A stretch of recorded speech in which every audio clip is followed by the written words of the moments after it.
প্রিয় দর্শক, আসসালামু আলাইকুম। নতুন একটি ভিডিওতে আপনাদের সকলকে স্বাগত জানাচ্ছি আমি নাজমুস সাকিব। প্রিয় দর্শক, আজকের এই ভিডিওটির আমি শিরোনাম করেছি মুনিয়া ইস্যুতে আনভিরের বিচারের দাবিতে ডক্টর আসিফ নজরুল এখন নীরব কেন। আমি এই প্রশ্নটি তুললাম কারণ তিনি যখন ক্ষমতার বাইরে ছিলেন, অর্থাৎ তিনি যখন শিক্ষকতা করতেন এবং টকশোতে যখন তিনি মাতিয়ে রাখতেন তার নানা ধরনের গুরুত্বপূর্ণ বিষয় বিশ্লেষণের মাধ্যমে, সে সময় তিনি সরব ছিলেন মুনিয়া ইস্যুতে এবং তখন নানা সময়ে বহুল আলোচিত এই মুনিয়া হত্যা এবং ধর্ষণ মামলার বিষয়ে তিনি কথা বলেছিলেন এবং আনভিরের বিচারেরও তিনি দাবি করেছিলেন।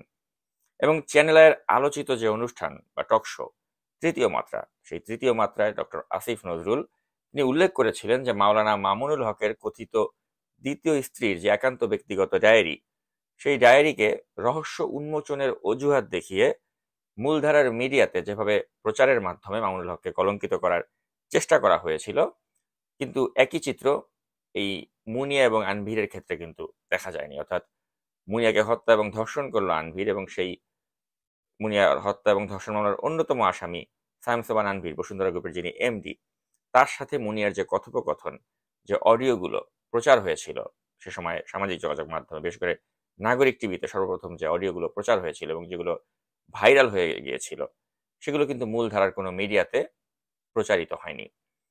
তো মামুনুল হকের ক্ষেত্রে যেভাবে কলঙ্কিত করা হয়েছিল সেই একটা পার্সোনাল ডায়েরিকে প্রচারের মাধ্যমে, আনভিরের ক্ষেত্রে কিন্তু তেমনটি ঘটেনি এবং এই বিষয়টি নিয়ে কিন্তু আসিফ নজরুল ক্ষোভ প্রকাশ করে তৃতীয় মাত্রায় বক্তব্য রেখেছিলেন।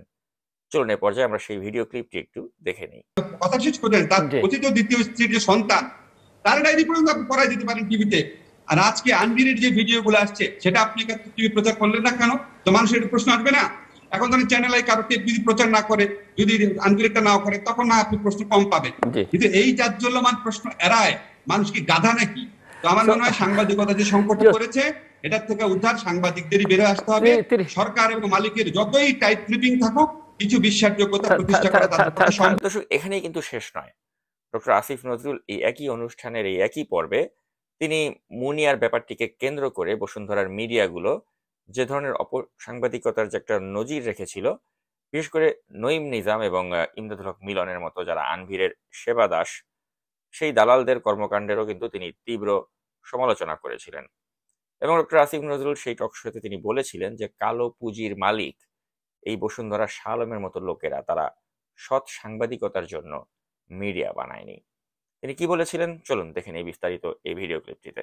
সাম্প্রতিককালে মুনিয়া নামের একটি মেয়ের আত্মহত্যা কিংবা হত্যাকাণ্ড, তার ফলে বাংলাদেশের গণমাধ্যম, মূলধারার গণমাধ্যম আবারও প্রশ্নের মুখে এবং সামাজিক যোগাযোগ মাধ্যম এই বিষয়ে বেশ সরব।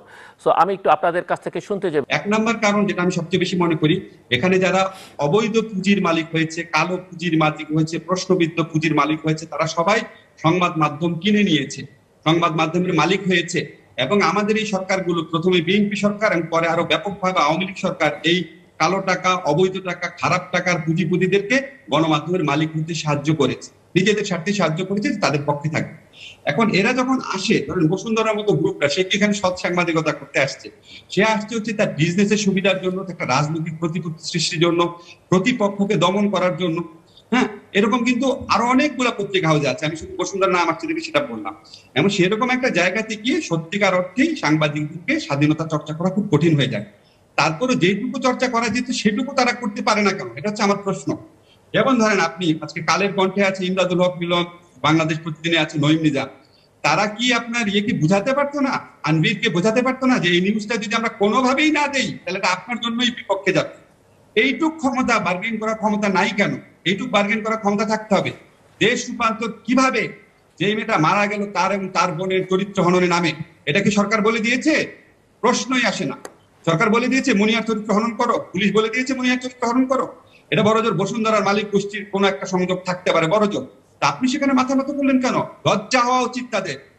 তো প্রিয় দর্শক, আপনারা দেখলেন আসিফ নজরুলের সেই ভিডিও ক্লিপটি এবং এর ফলে কিন্তু একটা প্রশ্ন এখন মনে জাগতেই পারে যে আসিফ নজরুল জানেন যে এরা সৎ সাংবাদিকতা করতে তাদের মিডিয়াগুলো বানায়নি, তো আওয়ামী আমলে প্রতিষ্ঠিত এ সকল হলুদ মিডিয়া এখনো কেন তাহলে এই অন্তর্বর্তী সরকারের আমলে বহাল আছে, এই প্রশ্ন কিন্তু জাগতে পারে। এবং এই বসুন্ধরার যে মিডিয়া, এই মিডিয়াতে কিন্তু আমাকে এবং আমার সাথে আরো যারা অন্যান্য যারা সাইবার অ্যাক্টিভিস্ট রয়েছেন, অনলাইনে কাজ করছেন, তাদেরকে কিন্তু সাইবার সন্ত্রাসী আখ্যা দিয়ে কিন্তু এই বসুন্ধরার মিডিয়াতে নিউজ হয়েছিল। শুধু তাই নয়, আমাকে কিন্তু তারা শিশু ধর্ষক এই ধরনের অপবাদ দিয়েও কিন্তু তারা সংবাদ বানিয়েছিল। তো এই যে এ ধরনের একটা ক্রাইম তারা কমিট করলো, এর জন্য কি তারা এখনো পর্যন্ত ক্ষমা চেয়েছে? চায়নি। কিন্তু তারপরেও কিন্তু তাদের মিডিয়াগুলো এই অন্তর্বর্তী সরকারের আমলে এখনো বহাল তবিয়তে আছে এবং মুনিয়ার বোনকে বিশেষ করে এই সকল মিডিয়াতে যেভাবে চরিত্র হনন করা হয়েছিল, তারপরেও কিন্তু তারা বহাল তবিয়তে রয়ে গিয়েছে। তো এখন আমরা জানি যে ডক্টর আসিফ নজরুলকে বলা হয় যে অন্তর্বর্তী সরকারের অত্যন্ত ক্ষমতাবান একজন ব্যক্তি এবং একজন আইন উপদেষ্টা হিসেবে তার কথাকে কিন্তু ডক্টর ইউনূস যথেষ্ট আমলে নেন এবং তাকে মূল্যায়নও করেন ঠিক সেভাবেই। তো 20 মে 2021 সালের তৃতীয় মাত্রার এক এপিসোডে ডক্টর আসিফ নজরুল তিনি ক্ষোভ প্রকাশ করে বলেছিলেন যে এত অন্যায় করার পরেও আনভিরের টিকি বা চুলেরও স্পর্শ পর্যন্ত পাওয়া যায় না। চলুন দেখে নেই সেই ক্লিপটি। এই দেশে আপনার জলজন্ত খুনের মামলা যার বিরুদ্ধে আছে, হত্যা প্রচেষ্টার মামলা যার বিরুদ্ধে আছে, যার বিরুদ্ধে আত্মহত্যার প্রচারণার মামলা আছে, সারা দেশ উদগ্রীব যাদের গ্রেফতার করার জন্য, তাদের টিকিটের নাগাল নাই। এই দেশে আপনার জলজন্ত খুনের মামলা যার বিরুদ্ধে আছে, হত্যা প্রচেষ্টার মামলা যার বিরুদ্ধে আছে, যার বিরুদ্ধে আত্মহত্যার প্রচারণার মামলা আছে, সারা দেশ উদগ্রীব যাদের গ্রেফতার করার জন্য, তাদের টিকিটের নাগাল নাই। তো প্রিয় দর্শক, জনাব আসিফ নজরুল তিনি বললেন যে আনভিরের টিকিটই স্পর্শ করা যায় না, তার চুলটি স্পর্শ করা যায় না। এখন আমি আসিফ নজরুলকেই প্রশ্ন করতে চাই যে আনভিরের চুলের তো স্পর্শ এখন অন্তত আপনি যদি চান আপনি পেতে পারেন, কারণ এখন ক্ষমতা তো আপনাদের হাতে রয়েছে। আপনারা তো যথাযথ আইনি প্রক্রিয়ার মধ্যে দিয়েই কিন্তু তাদের বিচারের মুখোমুখি করতে পারেন। আপনাদের সীমাবদ্ধতাটা কোথায় যে এখনো পর্যন্ত আমরা বসুন্ধরার ইস্যুতে বা আনভিরের ইস্যুতে আপনাদের কোনো ধরনের টু শব্দ করতে দেখছি না? তো এই প্রশ্ন কিন্তু জনাব আসিফ নজরুল আমি আপনার কাছে রাখতে চাই। তো প্রিয় দর্শক, অতি সাম্প্রতিক অর্থাৎ এই যে গণঅভ্যুত্থানের মাধ্যমে যে একটি সরকার গঠিত হলো, এই সরকার গঠনের আগে দিয়েও অর্থাৎ শেখ হাসিনা সরকারের সময় এই বছরের কথাই বলছি 2024 সালেই তৃতীয় মাত্রার একটি এপিসোডে কিন্তু ডক্টর আসিফ নজরুল তিনি কিন্তু মুনিয়ার পক্ষে আওয়াজ তুলেছিলেন এবং তিনি আনভিরকে জিজ্ঞাসাবাদ ছাড়াই কেন ছেড়ে দেওয়া হয়েছিল সেই প্রশ্ন তুলেছিলেন এই 2024 সালেরই তৃতীয় মাত্রার একটি টক শোতে। চলুন এ পর্যায়ে সেই অংশটুকু একটু দেখে নিই। যে আমার এখানে যদি বিচার বিভাগের স্বাধীনতা থাকে, আইনের শাসন থাকে, তাহলে এখানে ওই যে মুনিয়াকে আত্মহত্যার ইন্ধন দেওয়ার অভিযোগ যার বিরুদ্ধে ছিল বা মার্ডারের অভিযোগ যার বিরুদ্ধে ছিল, নাম নিলাম না, তাকে পুলিশ জিজ্ঞাসাবাদ পর্যন্ত না করে ছেড়ে দিল কেন? অনেকগুলো প্রশ্ন আছে। যে আমার এখানে যদি বিচার বিভাগের স্বাধীনতা থাকে, আইনের শাসন থাকে, তাহলে এখানে ওই যে মুনিয়াকে আত্মহত্যার ইন্ধন দেওয়ার অভিযোগ যার বিরুদ্ধে ছিল বা মার্ডারের অভিযোগ যার বিরুদ্ধে ছিল, নাম নিলাম না, তাকে পুলিশ জিজ্ঞাসাবাদ পর্যন্ত না করে ছেড়ে দিল কেন? অনেকগুলো প্রশ্ন আছে। তো এখন আমি জনাব আসিফ নজরুলকে প্রশ্ন করতে চাই যে এখন তো আপনি চাইলে আনভিরকে জিজ্ঞাসাবাদ করতে পারেন, সেই ক্ষমতা সেই সুযোগ তো আপনি পেয়েছেন, তো এখনো কেন তাকে বা তার বাবাকে আটক করা হচ্ছে না? কেন তাদেরকে গ্রেপ্তার করে জিজ্ঞাসাবাদ করা হচ্ছে না? এই প্রশ্ন আমি জনাব আসিফ নজরুল আপনার কাছে রাখতে চাই। তো এখন মূল বিষয়টি আসলে অন্যখানে আমরা যেটা ডাউট করছি এবং বলা হচ্ছে যে এখন নাকি লাখে নয় কোটি টাকায় নাকি দেন দরবার হচ্ছে এবং এমন চাঞ্চল্যকর অভিযোগ কিন্তু আমি নয়, গণ অধিকার পরিষদেরই একজন নেতা ফারুক হাসান তিনি এই অভিযোগটি করেছেন। চলুন একটু ফারুক হাসান কি বলেছেন সেটা একটু শুনে নেওয়া যাক। তো এখন যেহেতু আমরা একটি ছাত্র জনতার গণঅভ্যুত্থানের মাধ্যমে এই দেশকে স্বাধীন করেছি, এই দেশকে দ্বিতীয়বার আমরা স্বাধীনতা এনে দিয়েছি, এই স্বাধীন সার্বভৌম বাংলাদেশে এখনো স্টিল নাও অনেক রাজনৈতিক দল এবং অনেকেই এই বসুন্ধরা বলেন, সামিট বলেন, ব্যাক্সিমকো বলেন, এস আলম বলেন, এদের কাছ থেকে প্রত্যেক মাসে মাসোহারা নিচ্ছে মোটা অঙ্কের।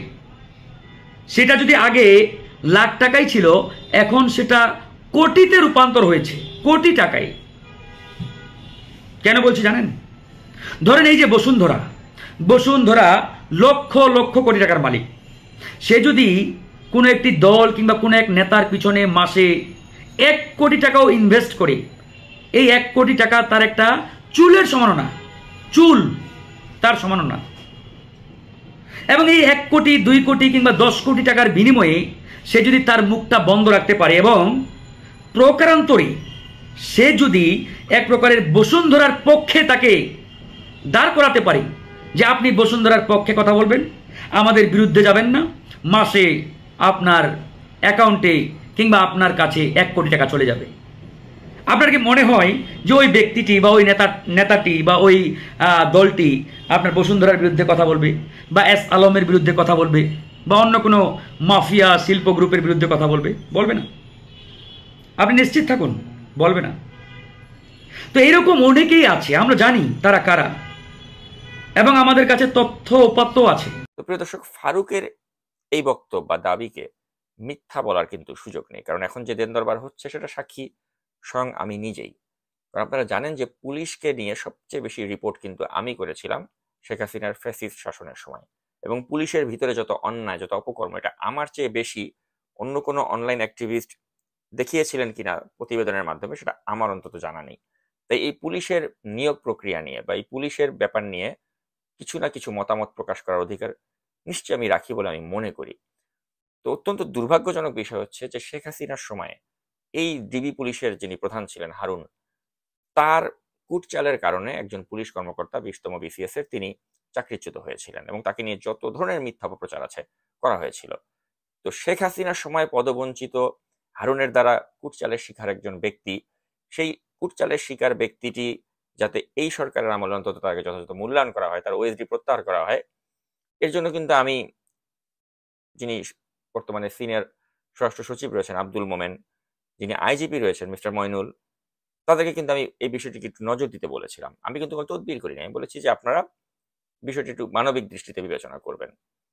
তো তারা কিন্তু মানবিক দৃষ্টি তো দূরের কথা, তারা এখন যে একের পর এক নিয়োগ দিচ্ছে বিতর্কিত পুলিশ কর্মকর্তাদের, সেগুলো যদি আমি এখন লিস্ট ধরে প্রচার করি এবং কারা কারা কত কত টাকার বিনিময়ে কোথায় কোথায় নিয়োগ পাচ্ছে পুলিশের, এগুলো যদি এখানে প্রচার করি, তাহলে কিন্তু এই সরকারের অনেকেরই কিন্তু কাপড় থাকবে না, কাপড় খুলে যাবে। কিন্তু আমি চাচ্ছি না এদেরকে উলঙ্গ করতে, কিন্তু পরিস্থিতি কিন্তু সেদিকেই যাচ্ছে যে এই যে নিয়োগ প্রক্রিয়া এবং এই নিয়োগগুলো যে অনেক ক্ষেত্রে আটকে আছে ঘুষের লেনদেন না হওয়ার কারণে, এটা কিন্তু খুব দুর্ভাগ্যজনক। আমরা তো একটা এমন সরকার চেয়েছিলাম ছাত্রদের গণ অভ্যুত্থানের ফলে, যে সরকারটি এসেছিল, যে তারা দুর্নীতির ধারে কাছেও যাবে না, তারা দুর্নীতি মুক্ত থাকবে, এবং তারা নিয়োগের ক্ষেত্রে যে বাণিজ্য, সেই বাণিজ্যটা তারা করবে না।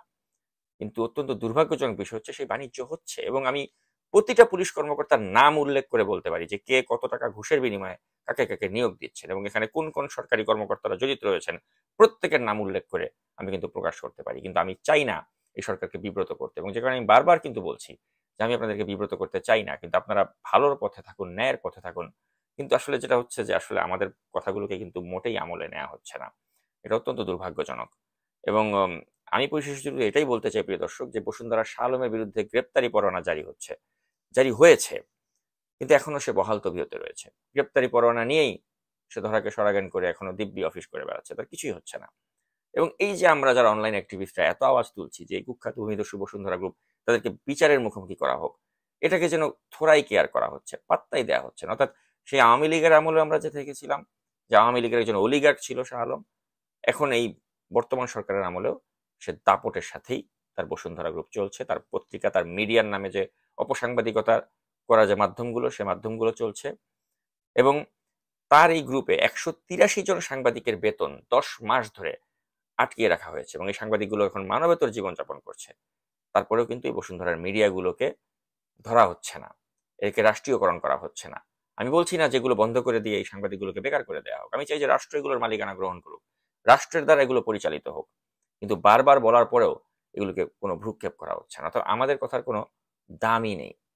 আমি কখনোই বলছি না যে এই সরকারের মধ্যে আমাদের একটা স্টেক থাকা দরকার, বা আমাদেরকে এই সরকারের একটা পার্ট করা দরকার, বা কোনো অংশ দরকার, কারণ আমরা কখনোই আমাদের অ্যাক্টিভিজম কোনো কিছু পাওয়ার আশায় করিনি এবং করবো না। আমরা অলওয়েজ একটা ওয়াচডগের ভূমিকা রাখতে চাই, কিন্তু যখন ওয়াচডগের ভূমিকা রাখতে গিয়ে এখান থেকে বসে যখন নানা বিষয়ে আমরা পরামর্শ দিচ্ছি বা সরকারকে অনুরোধ করছি যে এই বিষয়গুলোতে আপনারা দৃষ্টি দিন, বা বসুন্ধরার এই আনভিরের বাবা শাহ আলমকে ধরুন, আনভিরের মতো একটা মুনিয়া হত্যা এবং ধর্ষণ মামলার আসামি, তাকে গ্রেপ্তার করুন, কিন্তু যখন আমাদের এই দাবিকে বা আবেদনকে বারবার অগ্রাহ্য করা হচ্ছে, যখন পুলিশের এই নিয়োগ বাণিজ্য নিয়ে প্রশ্ন তুলছি, বা যখন একজন OSD শিকার একজন কর্মকর্তা তাকে চাকরিতে পুনর্বহালের জন্য আবেদন করছি, তখন এই বিষয়গুলোকে যখন উপেক্ষা করা হয়, তখন কিন্তু আসলে আমরা মনে করি যে আসলে এই সরকারটিও কিন্তু ওই আগের যে আওয়ামী লীগ সরকার, তারা যেভাবে অপকর্ম করে করে করে একটা মানে মানুষের ঘৃণায় পরিণত হয়েছিল, এই সরকারটিও কিন্তু ঠিক একই ডিরেকশনে যাচ্ছে। I hate to say this thing, but that's what the reality is.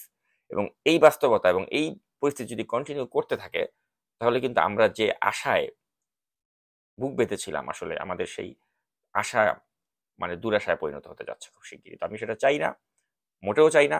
এবং এখন আমি মনে করি যে ডক্টর ইউনূস তিনি নিশ্চয়ই সঠিক পদক্ষেপটি গ্রহণ করবেন। প্রিয় দর্শক, এ প্রত্যাশায় আজকের ভিডিওটি এখানেই শেষ করছি। তখন সাথে থাকার জন্য অসংখ্য ধন্যবাদ। আল্লাহ হাফেজ।